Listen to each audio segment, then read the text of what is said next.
Few services locally and a long way to go to get care. That's how advocates describe inpatient services for veterans in the Mobile area. As WKRG News 5's Chad Petrie reports, now members of a Mobile nonprofit are asking for veterans to join them on a trip next week to Montgomery in hopes of getting approval for more local health services.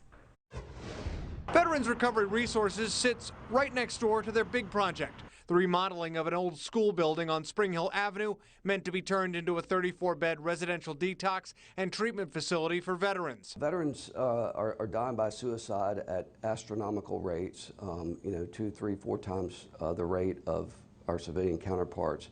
We've got a mental health crisis. We had a mental health crisis prior to the pandemic. The next step in the complicated process is the approval of a certificate of need by the State Health Planning and Development Agency.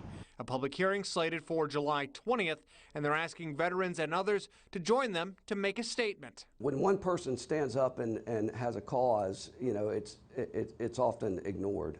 But when you've got 50 folks take the time to show up in Montgomery to let folks know that this is needed. It's been a long and difficult process to get programs like this for Mobile area veterans in place. A lot of ways it needs to be.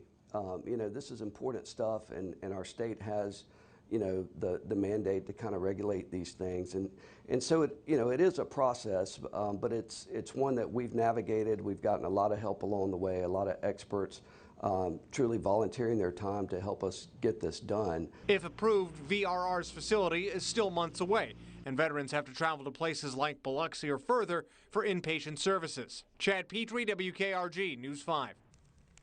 The hearing is next Thursday, July 20th at 10 a.m. A bus will leave from Veterans Recovery Resources at 6 o'clock that morning.